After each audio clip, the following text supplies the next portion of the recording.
Bom dia, irmãos, que a graça e a paz esteja com todos. Vamos começar, então, membresia saudável. Recapitulando que nós começamos a falar de confissão e pacto. Então, desde o princípio, nós falamos sobre o conceito que a igreja é chamada para preservar a unidade e falamos de pacto e confissão servindo para esse propósito de preservar a unidade. Então, é uma ferramenta para preservar a verdade. Então, nesse sentido, nós problematizamos a ideia de placa de igreja, vamos dizer assim. Ou nós conversamos aqui sobre denominações. E, como nós falamos na última aula, tem benefícios e também há perigos. Há perigos, não é perfeito, há perigos, é uma forma. Nós acreditamos firmemente que os perigos devem ser combatidos, mas ainda que haja esses perigos, riscos, é mais oportuno, ou seja, é melhor, é bênção. Então é importante ter denominações. Então, isso precisa ficar claro, é importante ter denominações, desde que nós saibamos lidar com os perigos. Lembra dos perigos que nós citamos? Um confessionalismo morto, sabe aquela pessoa que acha que por ser de determinada tradição ou determinada confissão, basta ela ser dali, ela é superior, ela não vive Cristo. É um confessionalismo morto. Ou mesmo achar que a confissão, os credos, os documentos são mais importantes ou tão importantes quanto a Bíblia. Também um grande problema. Ou que isso nos afaste da igreja de Cristo. Só focando em igreja local. Perigo também. Então, nós falamos que a nossa confissão, a nossa firmeza na nossa denominação deve ajudar-nos a ter comunhão com outros. E quando a gente fala comunhão com outros, que fique claro, não é que nós vamos toda oportunidade estarmos, nós como igreja, fazendo eventos ou aproximações com outras denominações a todo momento. Não é isso. É simplesmente vocês podem ter contato, podem ter total liberdade de conversas, de exortações no seu dia a dia com vários cristãos em Cristo. Não focar numa panela batista aí, basicamente isso.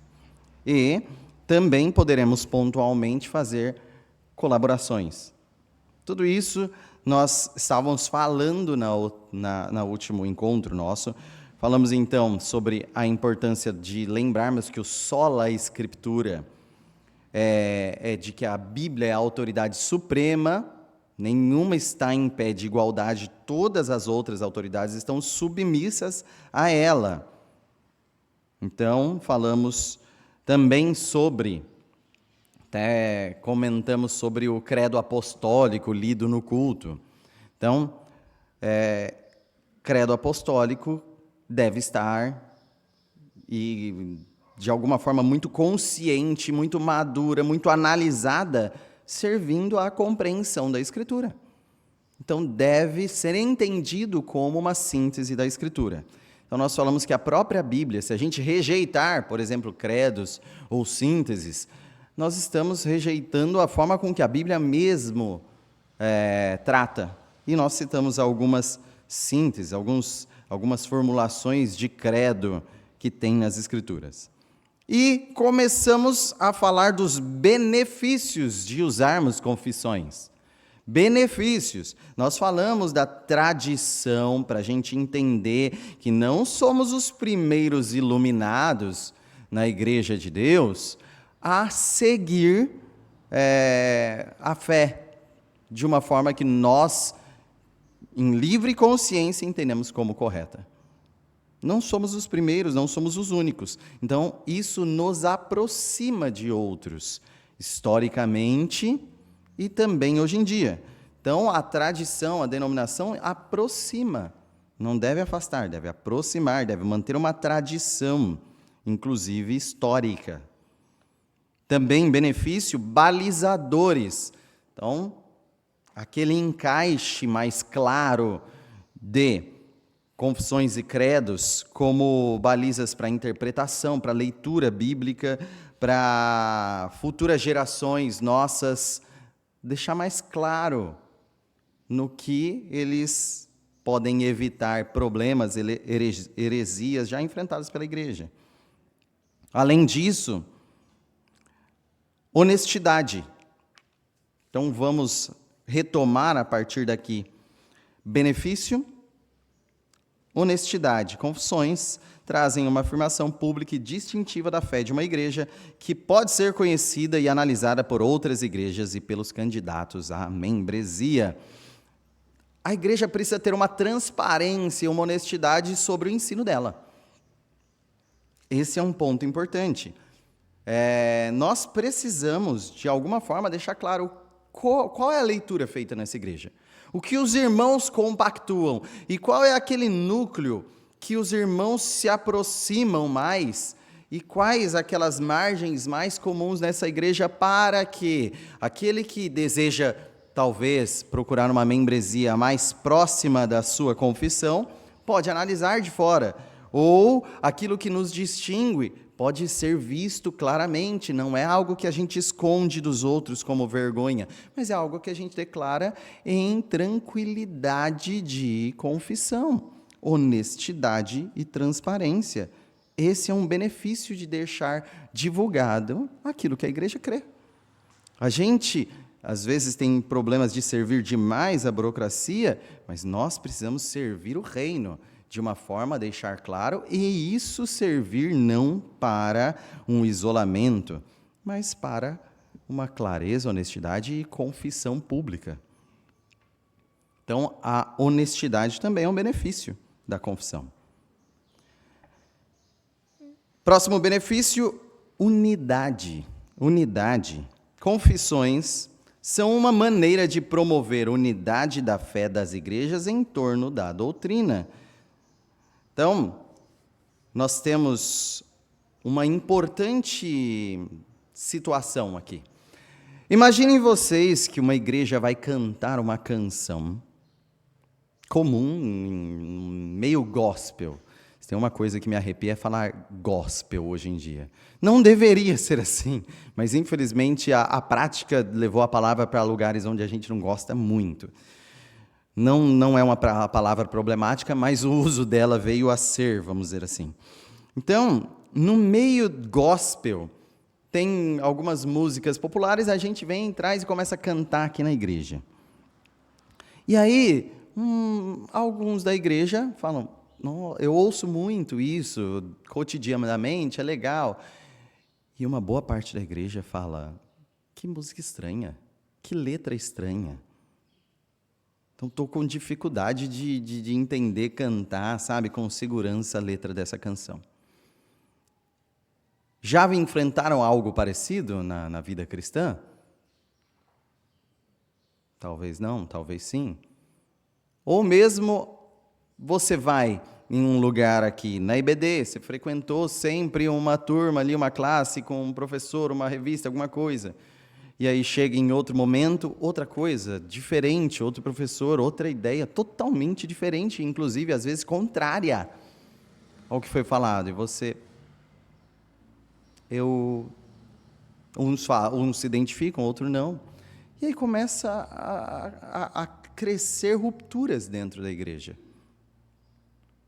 E, se isso não for cuidado adequadamente, podem nascer cismas dentro da igreja. Ou seja, pessoas que começam a falar, eu não concordo, e em vez de isso ser lidado de uma forma saudável, é lidado de uma forma traumática. Então, uma das formas de falar, então entendam claramente, é isso aqui que nós professamos, e isso gere união, é a confissão clara da doutrina. Olha, isso daqui é a nossa ideia e isso daqui deve guiar aulas, deve guiar ensinos, deve guiar as músicas, e isso gera uma unidade. Porque aí toda a igreja, opa, beleza. De tal forma com que, olha, tem esse ponto aqui, eu não concordo, mas eu sei que a igreja professa, então, estou entendendo, eu estou aqui consciente disso. Aí isso não vai gerar uma ruptura, porque há uma consciência em anúncio e clareza. E isso acaba gerando uma melhor unidade na igreja. Então, nesse sentido, é uma unidade interna dos seus membros, mas também externa em colaboração entre congregações. Aqueles, não tem como, aqueles que são próximos em doutrina vão ter colaborações mais adequadas. Então, por exemplo, batistas vão ter um trabalho, como eles têm uma confissão de fé parecida, vão ter um trabalho mais próximo.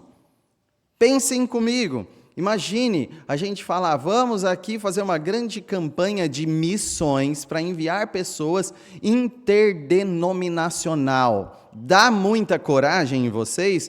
Ou você nunca pensou sobre? Não entenderam? Vamos juntar com todas as igrejas que se professam cristãs em Prudente. Todas. Qualquer uma. Em qualquer lugar aí que você conhece. Todas que se dizem cristãs. A gente vai se juntar, fazer uma grande campanha, arrecadar e enviar qualquer voluntário de qualquer uma dessas igrejas para um lugar para falar de Cristo. Dá uma coragem? Não dá coragem nenhuma. Aí fala, por quê? Todos estão professando Cristo.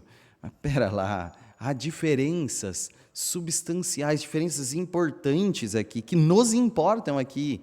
E aí a gente vai estar levando um evangelho que a gente não concorda, um evangelho que a gente teme efeitos, e que evangelho que a gente, dependendo do ponto, a gente quer que não salva, porque não é o evangelho. Não é o evangelho. Tem, a gente citou, falando de espírito da caveira aí, revelação, é coisa meio doida. Eu também não acreditei muito, não, na hora que eu pesquisei e vi, eita, me surpreendi. Então, assim, tem umas coisas meio doidas, algumas coisas mais simples que a gente fala há muito tempo. Alguém que vai lá, vai começar a propagar a teologia da prosperidade, vai chegar lá num povo pobre e não vai pregar Cristo que salva, vai ser Cristo que enriquece. Obedeça a Jesus e fique rico. E a gente, opa, não é nada disso, né? E a gente levou o mal para frente. Nós temos um problema recente aí, não tão recente, mas vamos dizer aí do século anterior, metade para frente do século anterior, que foi tão espalhado um evangelho aguado, vamos dizer assim, que um grande problema de pregação evangelística era chegar numa pessoa e falar de Cristo, e ela falar, esse Cristo eu já tenho, eu fiz uma oração, aceitei Ele, eu sou salvo. E não tem nada a ver com Cristo, não tem transformação nenhuma, não tem evangelho nenhum na vida da pessoa. E mesmo assim ela se considerava salva. Por quê?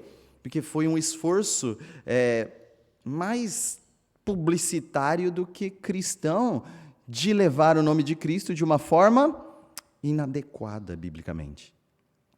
Então, para cooperarmos mais seguramente, a confissão nos ajuda a nos aproximar. A gente pode aqui, os irmãos têm que ter essa tranquilidade, nós estamos fazendo campanha de missões nacionais. Para um dessa igreja ir lá pregar? Não. Para os batistas promoverem missões. E se a gente não tiver essa confiança, se a gente não souber o que vai ser pregado, óbvio que uma coisa é toda a estrutura apontar. A pessoa ainda pode falar alguma besteira em qualquer lugar, mas a gente tem essa confiança de saber que tipo de declaração doutrinária nós estamos levando à frente. Nós temos essa confiança. Então, junta-se nessa unidade. Então, a gente pode colaborar, a gente pode saber melhor onde pisar e fazer cooperações pontuais, inclusive entre congregações. Alguma questão ou dúvida sobre essa unidade?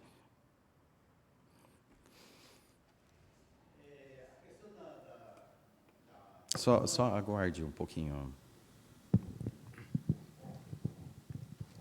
questão da frente missionária, eu não sei como está agora, faz tempo que eu não vejo falar mais, mas quando a gente frequentava a Batista Bíblica lá em Valparaíso, a gente era envolvido com missões Portas Abertas. E parece que missões Portas Abertas não tem, é interdenominacional. E a turma dos batistas todos tinha isso aí como um fato, uma obra séria, e participava. Considerando essa situação aí de doutrina, tudo depende muito da missão, né? Da responsabilidade que a missão tem. Então, se ela falar, olha, não vamos falar de denominação, vamos pregar Jesus. Mas se realmente prega Jesus, ela vai ter que ter a gente vai ter que conhecer o pregar Jesus dela. Isso aí. Daí, mas são várias pessoas, até pentecostais parece que ajudam essas missões Portas Abertas, assim como o Exército da Salvação também, não conheço, mas parece que eu ouvi falar que é uma outra frente missionária. Isso é interessante. Como nós vamos conhecer, é esse o ponto, como nós vamos conhecer o que determinado órgão interdenominacional vai levar à frente? Como? Se nós vamos fazer uma atividade interdenominacional, como nós vamos conhecer o que será levado à frente desse órgão, dessa iniciativa? Aí eles falam, não, nós somos cristãos. A clareza vai ser garantida mais por confissão. Então, eu vou dar um exemplo também, além desse, tem uma iniciativa que eu acho muito boa, da Coalizão pelo Evangelho. Então, envolve denominações, não só batistas. Então, o que eles fizeram? O que eles fazem? Qual que é o saudável? Eles criam a sua declaração. É uma declaração que a gente olha e fala, opa, a nossa conversa. Não tem nada ali falando que é grave ou problemático. Então, sem problemas. É através de confissão, é através de uma síntese da fé, da iniciativa. É disso que nós estamos falando, ajuda a ter essa unidade. Se não tivesse isso e ficasse subjetivo, esse seria o problema. Então, está lá a confissão, está lá, eles falaram, olha, nós vamos promover isso, dá segurança para participarem. Seja pentecostal ou não pentecostal, seja presbiteriano ou batista. Tudo isso, estando lá declarando o que vai ser levado ali como objeto, dá tranquilidade para a gente olhar e falar, opa, a igreja aqui concorda, a igreja aqui não concorda. E ajuda, então, a gente a encontrar unidade fora daqui. Então, isso fica mais fácil. Sínteses objetivas, claras, bem redigidas, unem e dão marcação, tranquilidade para outros falar, olha, por causa desse ponto eu não vou poder participar. E acabou, fica bem tranquilo para isso. Então, esse é o ponto que deve ser verificado. Missão, Portas Abertas, aí só ver lá a declaração deles e falar, nisso podemos colaborar, nisso não podemos colaborar. É esse tipo de unidade que é gerada até entre denominações ou entre confissões, de acordo com um documento claro, uma organização clara. Por exemplo, nós, bem mais simples do que isso, obviamente, mas a gente está promovendo a conferência. A gente pode chamar outras igrejas, mas não tem que falar, confia em nós. A gente tem que falar, olha, é isso que nós vamos falar, é isso que vamos defender, é isso que vamos pregar. Essas ideias, nós nos alinhamos com isso. Isso dá segurança. Tanto que a gente foi muito bem recebido em uma igreja batista, por exemplo, e muito bem recebido na igreja presbiteriana da Vila Industrial. Então, conseguimos conversar com ambas e as duas falaram que, dentro das limitações, apoiam a ideia. Então, isso dá mais tranquilidade. Próximo. Benefício: análise. Confissões são instrumentos que auxiliam na avaliação da fé e do ensino de ministros e candidatos, bem como oferece parâmetros saudáveis para a disciplina e comunhão do povo de Deus. Ou seja, através dessas confissões, nós somos auxiliados para entender os parâmetros do ensino da igreja, parâmetros das pregações da igreja.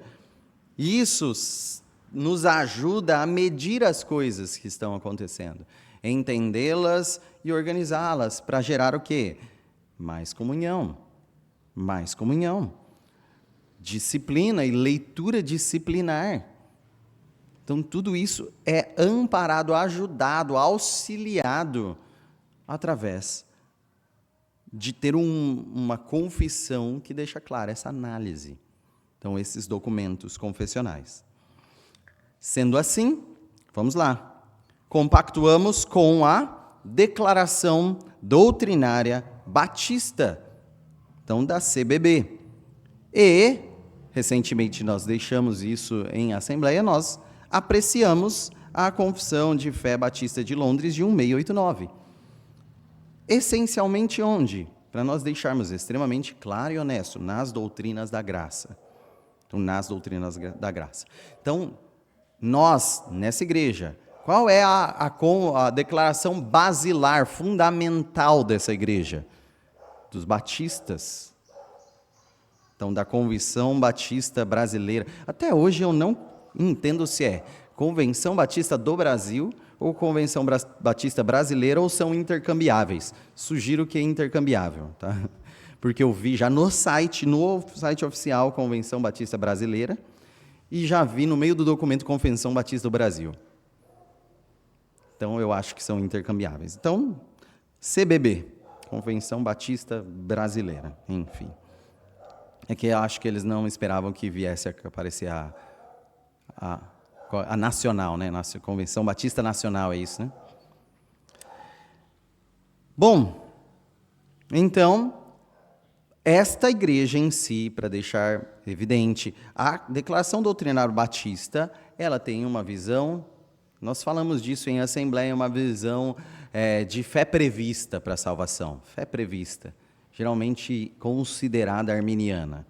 E nós, Confissão de Fé Batista de Londres de 1689, nós apreciamos também as doutrinas da graça lá expressas. Então, esse é o motivo de nós também a apreciarmos. Então, nesse sentido, isso nos ajuda ao quê? Nossa igreja se situa dentro do cristianismo histórico, da fé evangélica protestante, da tradição reformada e do movimento batista particular. Essa é a nossa ideia histórica aí de aproximação da nossa congregação. Então, a nossa situação é essa. Então, a gente se identifica aí, primeiramente, cristianismo histórico. E aí, mais especificamente, da fé evangélica protestante e da tradição reformada do movimento batista particular. Então, nessa coalizão de ideias aqui, mais ou menos define quem somos. Ainda não de forma precisa, mas bem próximo ao que somos, para nos situarmos historicamente, tradicionalmente, confessionalmente. Qual é a aplicação, então, disso? Como aplicarmos isso no nosso dia a dia? Nós temos uma confissão, nós apreciamos uma outra confissão. Para que nós declaramos isso publicamente? Qual é a aplicação disso? Uma igreja comprometida em preservar a fé. De nada adianta se não for para preservar a fé. De nada adianta se os irmãos não forem comprometidos a essa preservação. Então, como nós podemos colocar isso em prática? Bom, pastores, biblicamente aqui, né? Pastores possuem uma responsabilidade especial de guardar o rebanho de lobos. Sim, Mas não é exclusiva do pastor. Lembre-se disso. Não é exclusiva. Por mais que o pastor, sim, tenha uma incumbência aí especial disso no seu ofício, não é exclusivo do pastor cuidar do rebanho apenas. Todos, Paulo exorta todos os crentes a manter aí o evangelho, manter a unidade na fé, rejeitar como anátema qualquer um que pregue outro evangelho. Então, especialmente em uma igreja batista, na qual os membros ativamente elegem seus próprios membros e seus oficiais, é crucial que todo membro saiba identificar a mensagem central do evangelho, seja em candidatos a pastores ou candidatos à membresia. Então, é importante que os irmãos entendam o evangelho. É relevante, é basilar, é fundamental. Então, uma forma de guiar a leitura, confissões. E isso vai ajudar aos irmãos. Lembra, a gente está numa igreja batista. E qual é a responsabilidade que traz nisso? Que quem decide aqui, submisso às Escrituras, somos nós juntos, em assembleia. Então, a determinação é da assembleia. Nesse sentido, como a igreja vai avaliar pastor? Se a igreja não sabe das doutrinas. Como a igreja vai avaliar os seus líderes se não sabe da confissão? Como a igreja vai avaliar se não sabe do evangelho? Então é muito importante que todos os irmãos se apropriem de uma forma crítica do que é pregado, do que é ensinado, do que é confessado, para preservar a fé. Então, uma coisa que é muito alertada aqui, o Esteban alerta muito, virão próximas gerações. A gente está aqui em um momento de uma confiança, eu diria assim. A gente já viu isso na Bíblia. Vocês já perceberam momentos assim, em que há uma confiança, há uma liderança, e os irmãos confiam nessa liderança, e a Bíblia destaca isso como positivo várias vezes. Por exemplo, momentos de reforma com determinados reis que foram bons aos olhos do Senhor, e ali começaram a reformar o templo, e aí a liderança começa a arrecadar até dinheiro, e o pessoal nem presta conta desse dinheiro arrecadado, a Bíblia diz. Nem presta conta do dinheiro arrecadado porque o povo confiava e o pessoal era honesto. Olha que legal, isso é destacado como positivo.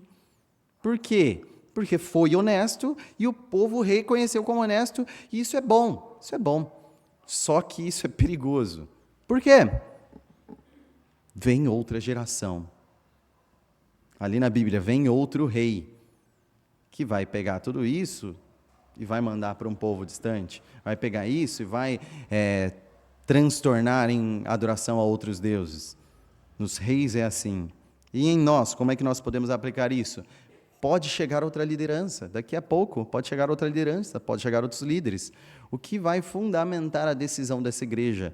Senão uma clareza do evangelho e uma clareza da confissão. É isso. Então nós precisamos dessas clarezas credais, confessionais. Inclusive, não só candidato a pastor, mas candidato à membresia.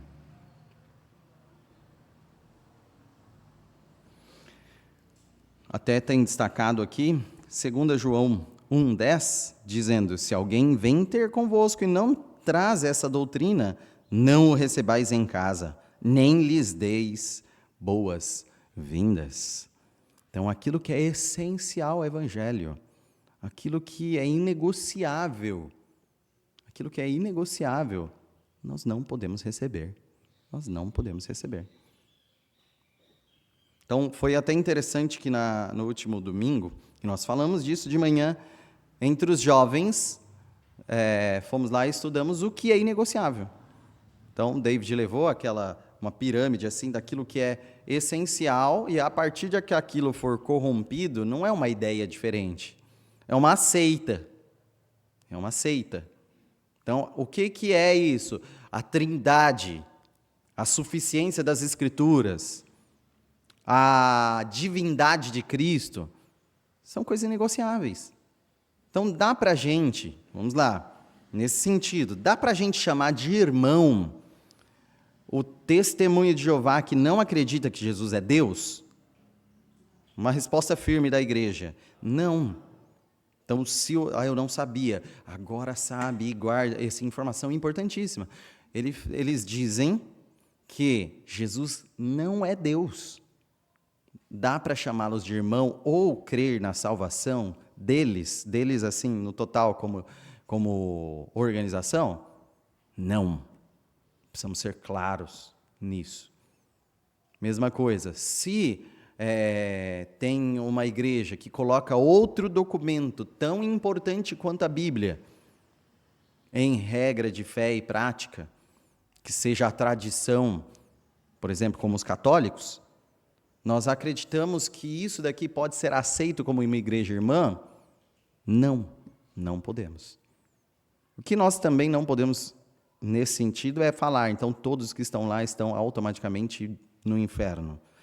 Essa confissão individual nós não sabemos como Cristo levará. O Evangelho tem sido pregado de várias formas e não sabemos como isso agirá na vida individual de alguém ali. O que nós temos certeza é que Deus faz no coração uma transformação que há de mudar essas pessoas, e muitas delas cremos que vão mudar a partir de que sejam salvas, procurar um lugar mais adequado, viver incomodado ali. Só Deus, só com Deus poderemos saber. Diga, pergunta ali.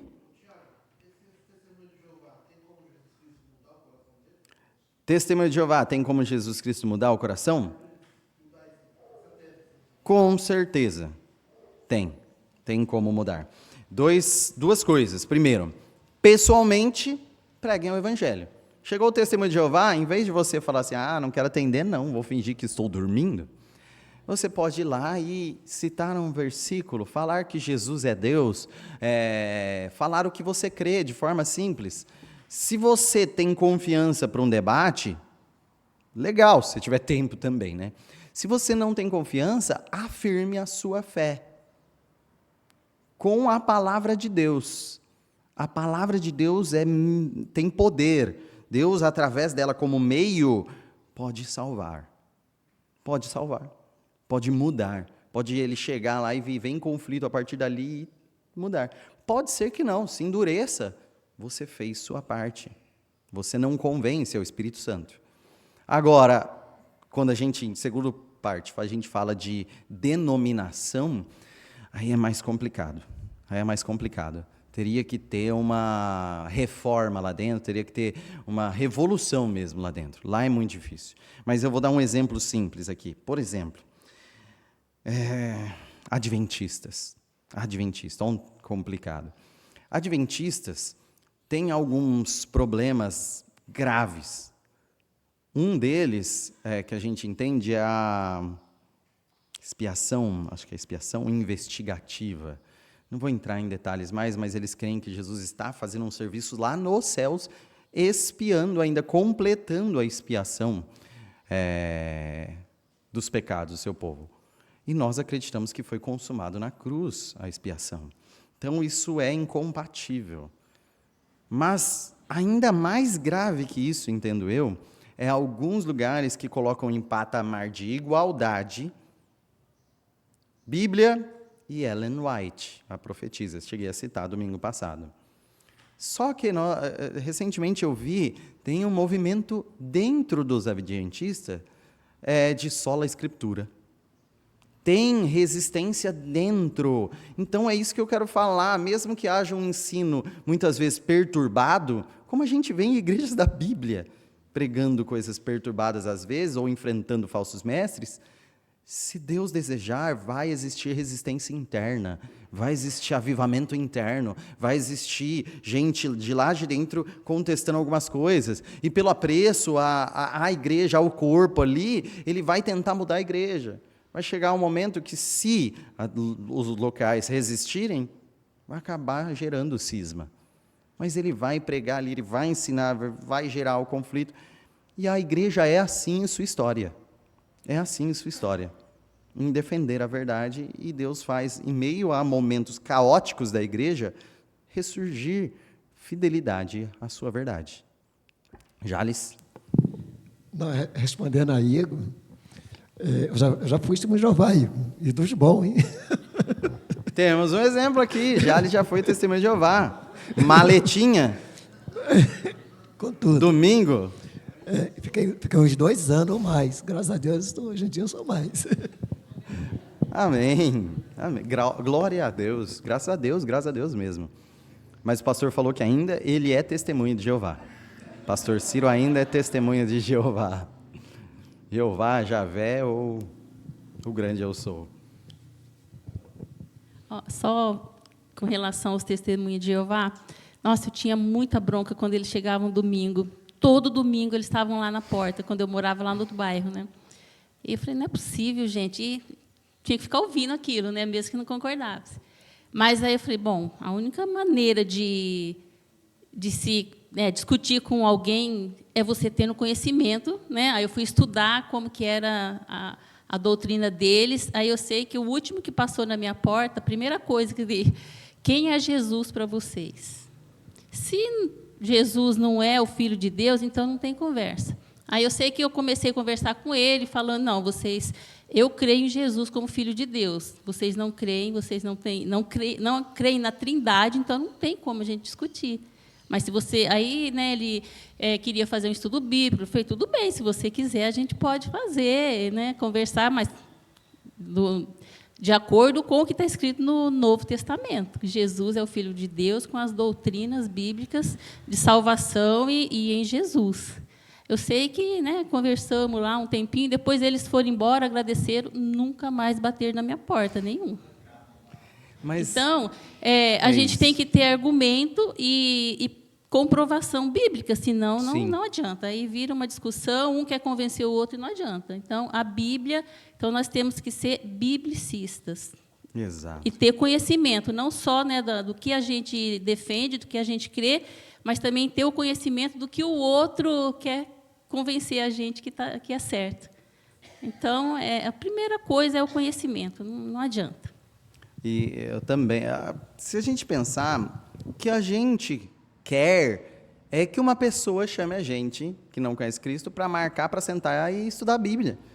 É algo que a gente quer muito. É uma intenção da igreja. Já me também fizeram essa proposta lá em casa, lá no Ana Jacinta. E aí eles falaram, semana que vem passaremos aqui. Estou aguardando semana que vem até hoje. É a lacuna, né? Tiago, deixa eu expandir um pouco o assunto. Eu sei que talvez você não tenha pensado nisso, mas enquanto está ouvindo aqui, a gente está falando tudo em seitas, né? Ou seja, grupos que são cristãos, ou melhor, que saíram do núcleo cristão, são pseudo-cristãos, blá, blá, blá, tudo aí. Sim. Ou alguns que se parecem, ou alguns que serviram de sustentação, que na Igreja Católica, né, os 5 primeiros concílios servem de sustentação para dizer o que você acredita como cristão. Você coincide com os 5 primeiros concílios universais, né, ou católicos, ou ecumênicos.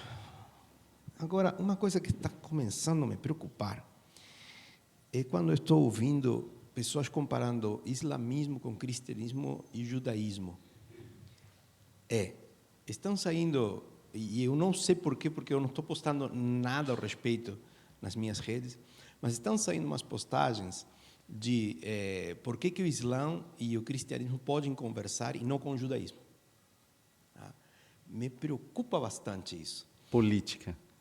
Pode ser política, mas islamismo.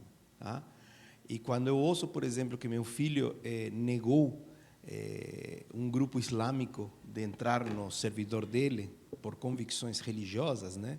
Ele falou assim, não, pensamos diferente a respeito de Jesus, e começaram um debate a respeito de Jesus, e ele os proibiu de se associar, se afiliar ao servidor deles. Eu achei muito interessante, mas uma luta mais candente do que eu achava. Não é uma luta lá que acontece lá no Oriente Médio, ou na África, tal. Não, está chegando no nosso meio. E então, talvez dentro disso que a gente deva de conhecer, a gente seria bom conhecer por que nós, mesmo sendo uma das religiões do livro, né, somos cristãos, assim como o Islã tem um livro e o judaísmo tem seu livro, o que nos distingue?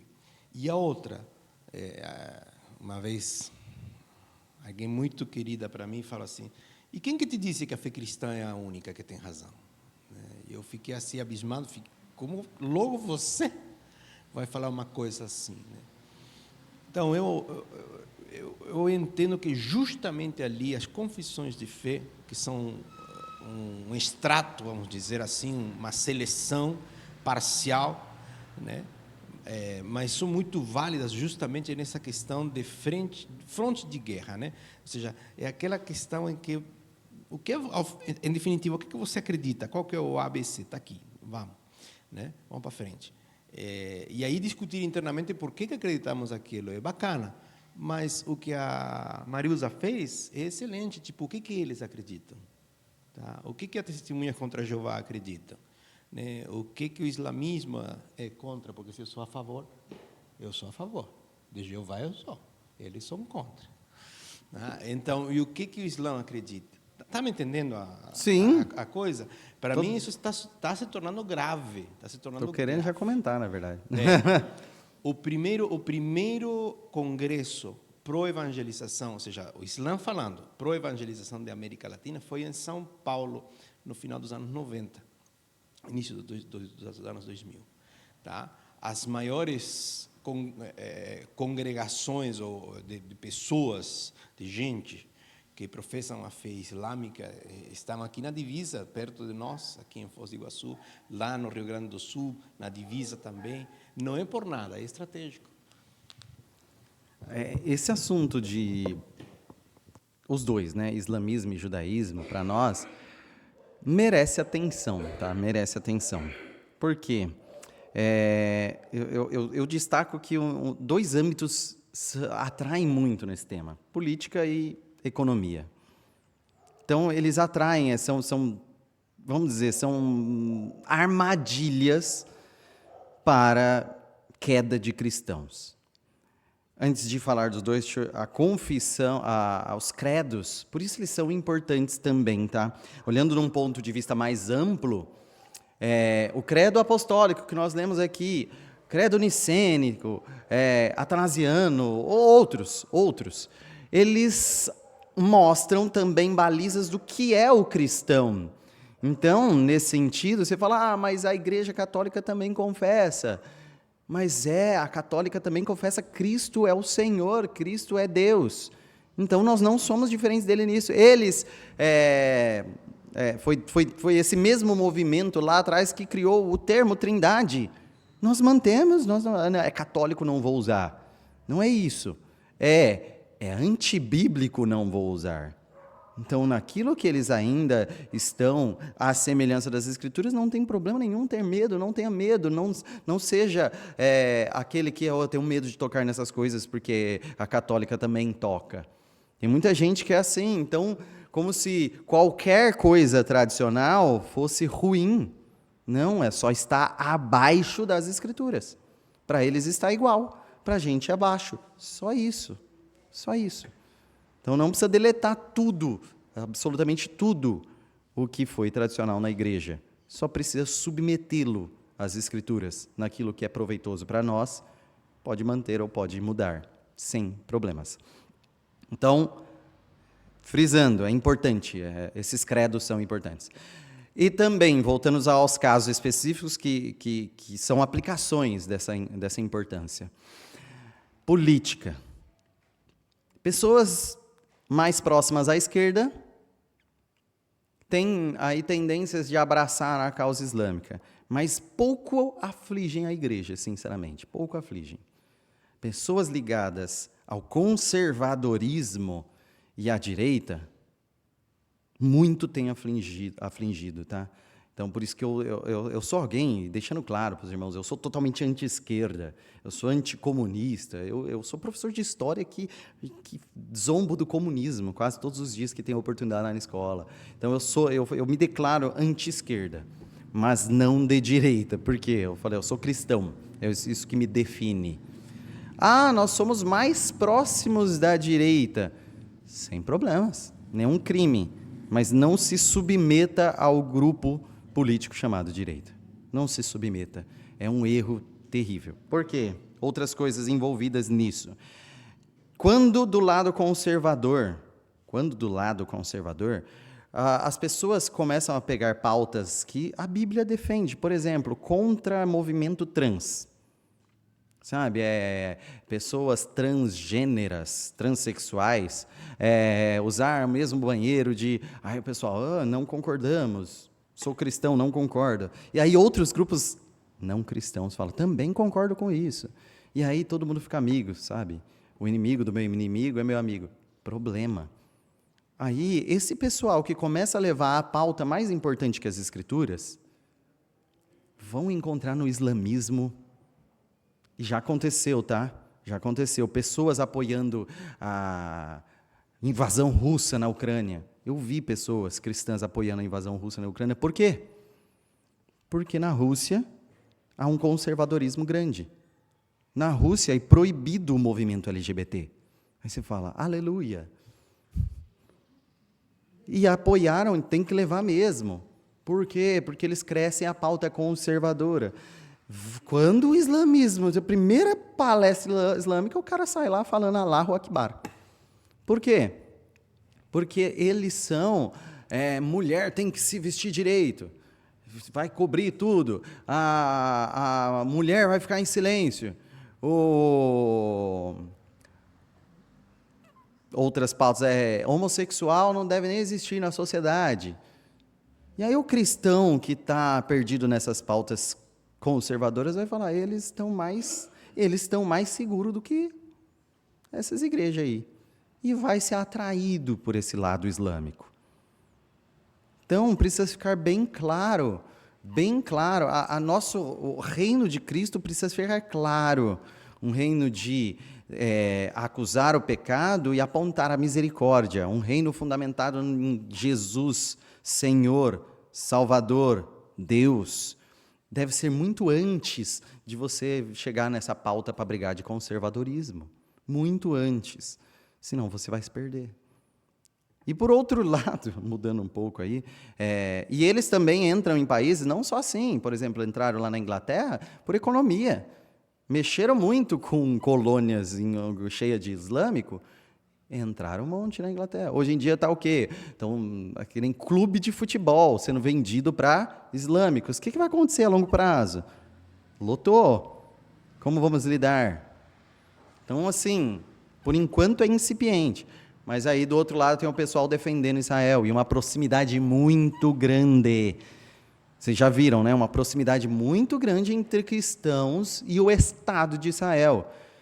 Perigosíssimo. Perigosíssimo.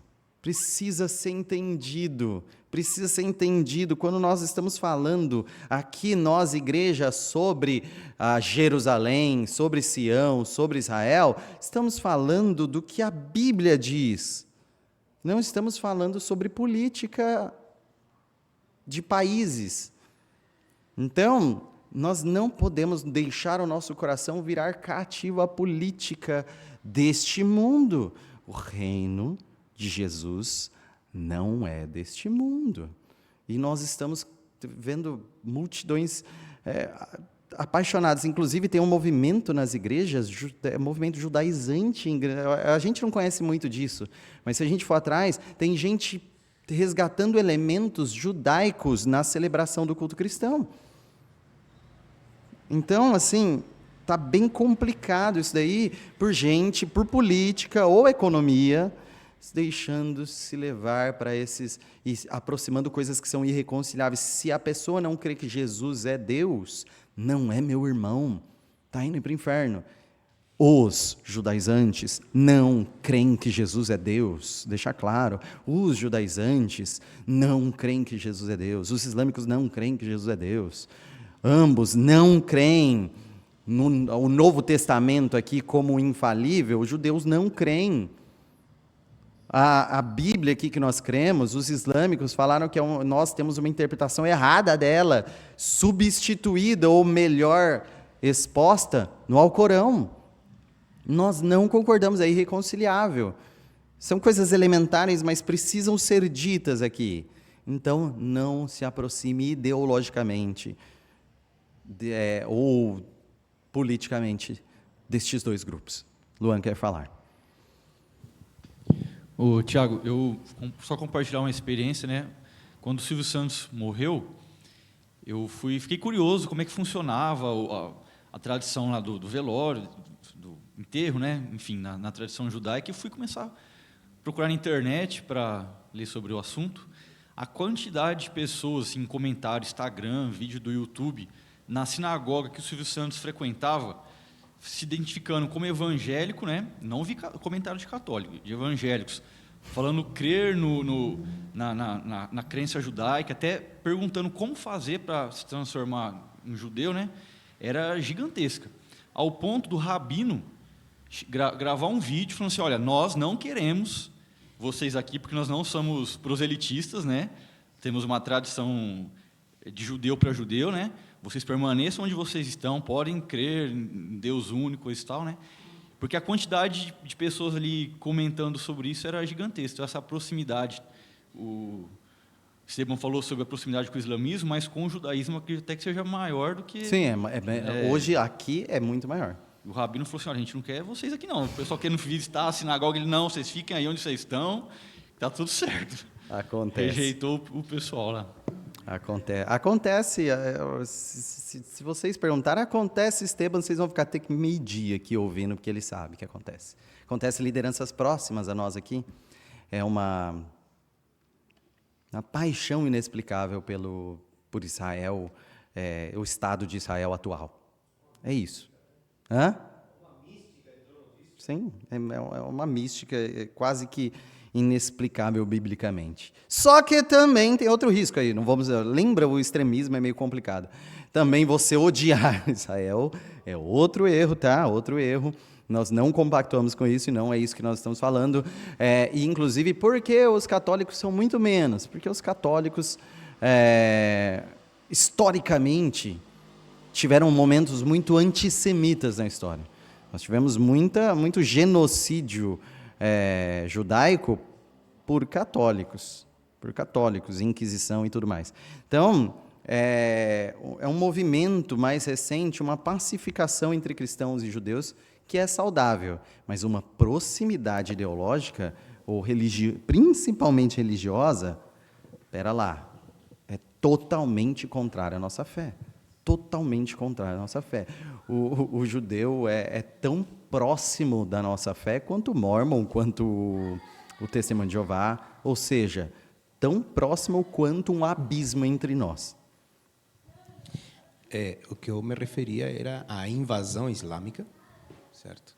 Mas reconheço que o que vocês estão falando é bem presente aqui na nossa região, ao ponto tal que eu não prego mais numa igreja, porque eu me posicionei muito claro de que o Estado de Israel não é o povo de Deus. Fim, pronto. E era uma para eu ir regularmente, né? Nunca mais nem sequer falaram comigo, né? Porque não, muito louco, como que é isso? Agora, já que você abriu para aí e temos ainda uns minutos, mas olha,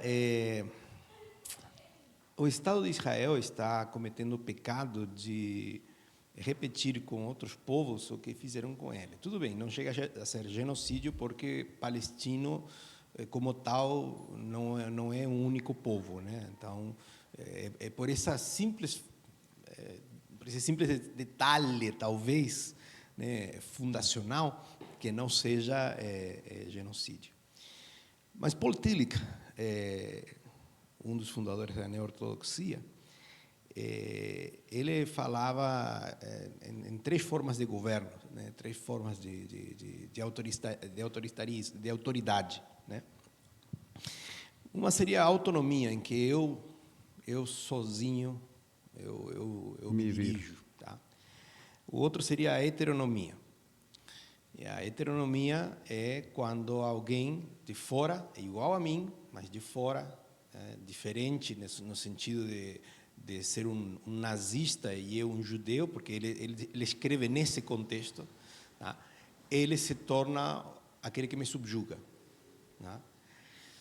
Mas o que Paul Tillich previu com tremenda clareza foi que a heteronomia, uma vez vencida, não se torna em autonomia, apenas se inverte papel. E é isso que eu estou vendo no Estado de Israel, né?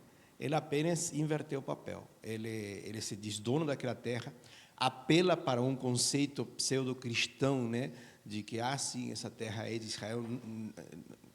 Nós não nos identificamos com esse tipo de tradição em que acredita que é necessário que Jerusalém seja reativada e que o templo esteja ativo e que não. Mas eles apelam para isso. E aí Paul Tillich dizia o seguinte, né, o que cura a heteronomia não é a autonomia, é a teonomia. E a teonomia não é teocracia. Tá? A teonomia é Deus em mim. É a minha responsabilidade pessoal. Olha só como se conecta muito com tudo que você está falando de declaração de fé, de postura, tá? O que eu acredito, tá? Quem que eu sou em função do meu Senhor, e não somente porque você me esmagou, eu vou esmagar você de novo.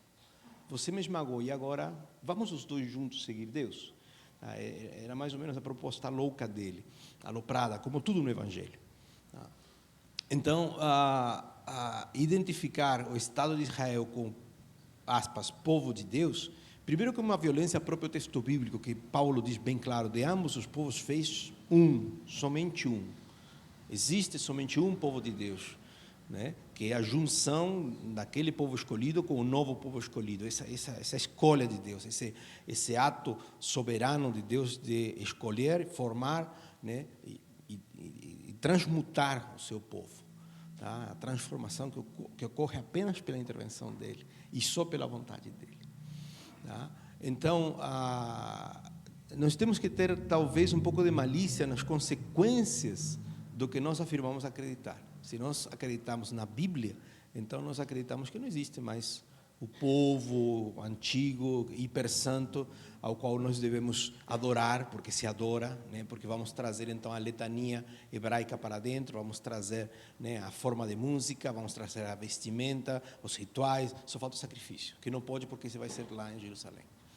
Né? Então há uma profundidade ali que me parece importante ser destacada, nessa questão do que está acontecendo com o Estado de Israel, e isso eu te parabenizo por ter te colocado assim, ou seja, você não é um isentão, como dizem, não, requer muita coragem dizer, não sou de esquerda, não posso ser comunista, evidentemente, porque o marxismo é contrário à fé cristã, e não posso ser de direita, eu sou cristão, eu sou fiel da balança.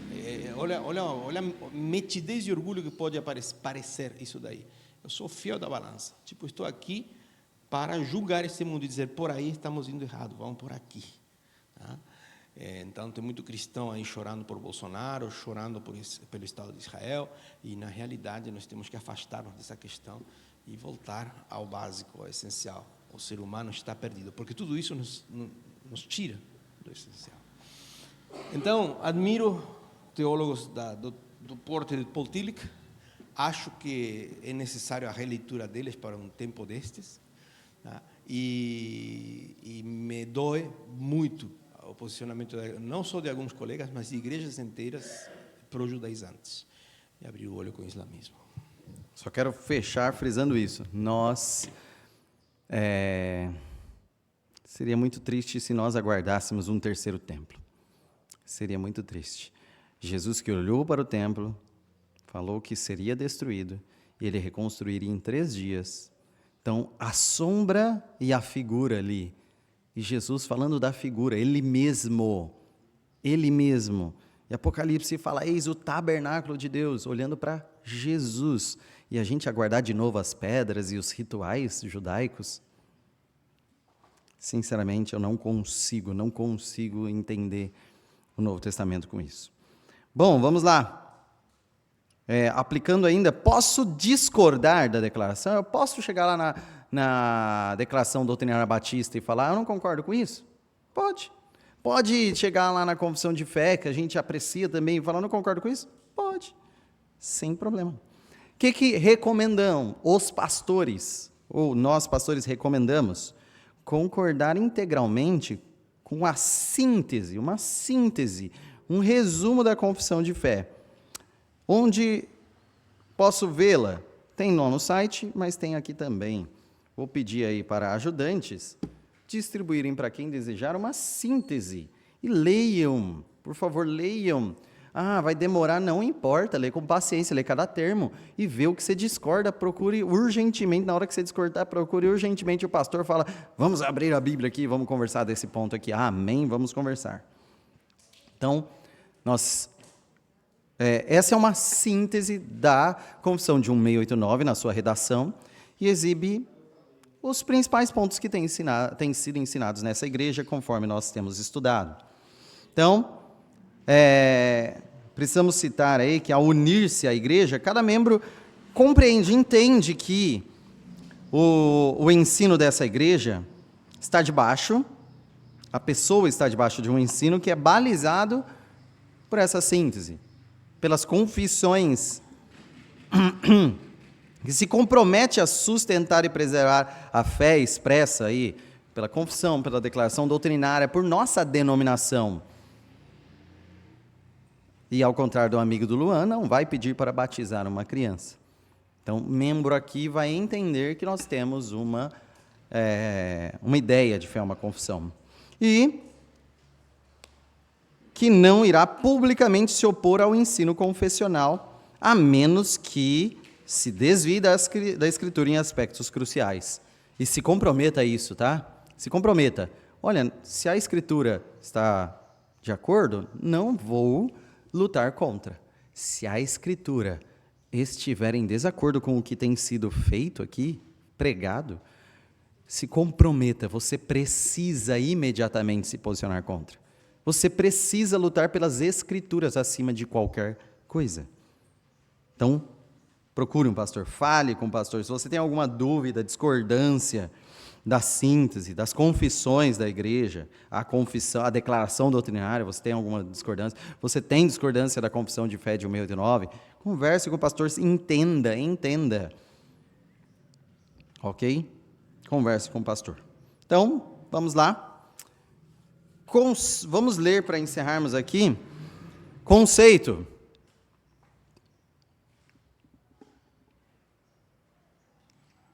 Leiam a uma só voz. Conceito. A igreja é chamada para preservar a verdade. Preservar a verdade.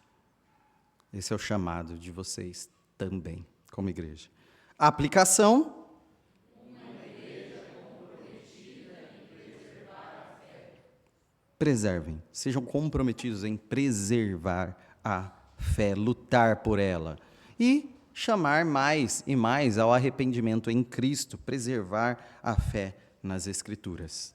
Que nossas confissões, credos, pacto, nós falaremos, se Deus permitir, a próxima, no pacto dos batistas, nós falaremos disso. Então, que tudo isso sirva, seja instrumento submisso às Escrituras. Sirva como instrumento para preservarmos a fé, lutarmos pela verdade.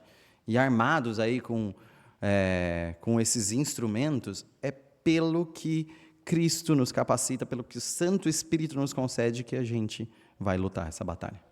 Vamos, então, orar para encerrarmos, 10h30 em ponto.